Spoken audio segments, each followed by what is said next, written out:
Eh bonjour les amis, soyez les bienvenus dans ce deuxième épisode de 5 minutes pour découvrir un monument de la ville de Châtellerault.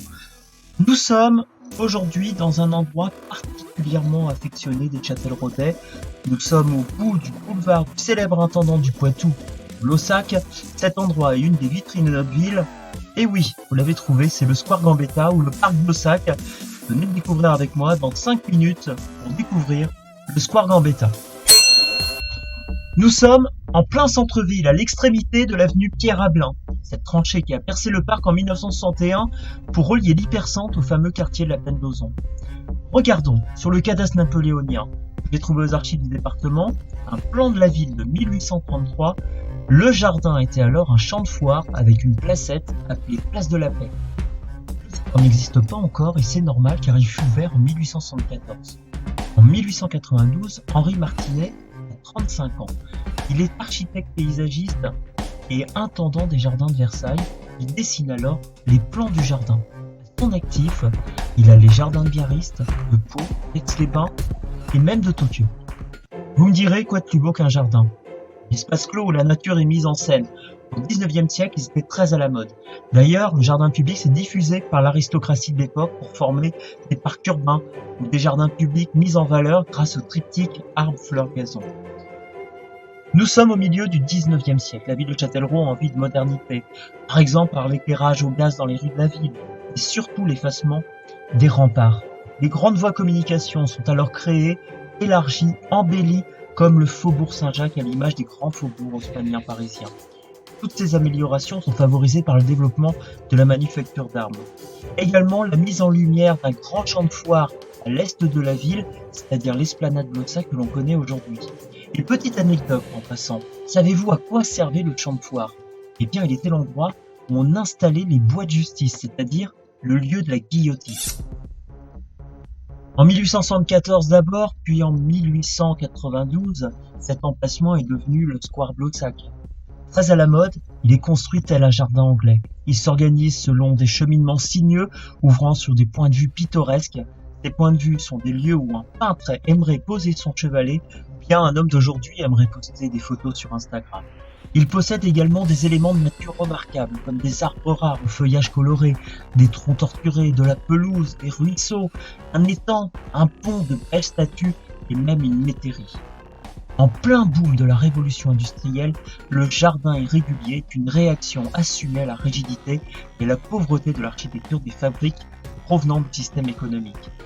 L'objectif a pour sentiment de contrôler la nature et d'en jouir. Maintenant, visitons ce jardin. Dans le square côté ouest, il y a la fameuse métairie, appelée la Maison du Garde. Tout le monde l'a en tête par son côté romantique, très en vogue à l'époque. Elle est de style néo-gothique, c'est-à-dire qu'elle s'inspire du gothisme du Moyen-Âge. Saviez-vous que cette façade à pont de bois date en fait du XVIe siècle et a été récupérée d'une maison d'armure? Cette belle résidence avait pour fonction de loger le jardinier en chef du parc. Et oui, à l'époque, le parc a des horaires d'ouverture et est clôturé sur tout son périmètre. D'ailleurs, il faut être bien toiletté pour pouvoir accéder au jardin. Et côté est, l'emblème du parc, le fameux monument aux morts. Il est l'un des plus grands de France. Il a été inauguré en 1890 pour le centenaire de la fête de la Fédération qui eut lieu 100 ans plus tôt, le 14 juillet 1790. Il est élevé à la gloire de la Révolution ainsi que le clame l'inscription sur le fût de la colonne.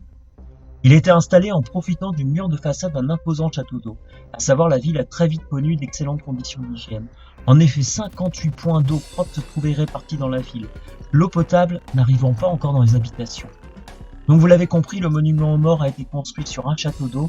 D'ailleurs, petite anecdote, la prise d'eau était dans un mystérieux bâtiment que vous connaissez sans doute, qui se trouve en face de la Manu, à côté du lycée Berthelot.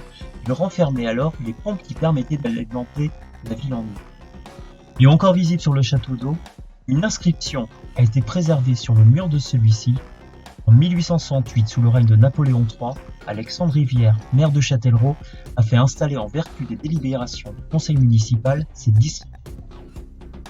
Le monument aux morts contient une large colonne encadrée de 2 lions en bronze, assis et surmontés d'une statue représentant l'allégorie de la liberté, coiffée d'un bonnet phrygien ceint d'une couronne végétale. Il porte un glaive suspendu à un baudrier, brandit de la main gauche le flambeau de la liberté, et maintient au sol de la main droite les sables de la loi.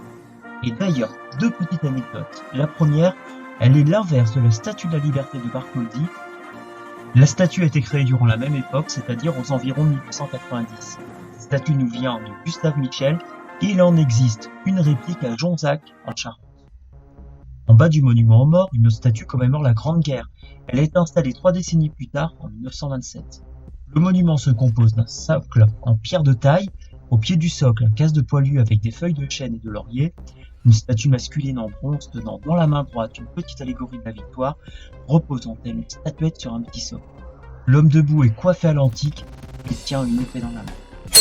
Et voilà les amis, déjà 5 minutes de passé. J'espère que vous avez pris une bonne dose de verdure et de nature dans cet endroit d'exception de la ville. N'oubliez pas de vous abonner bien entendu à ma chaîne et bien sûr de mettre un pouce bleu si ça vous a plu. A très vite les amis pour un nouvel épisode de 5 minutes pour découvrir un monument.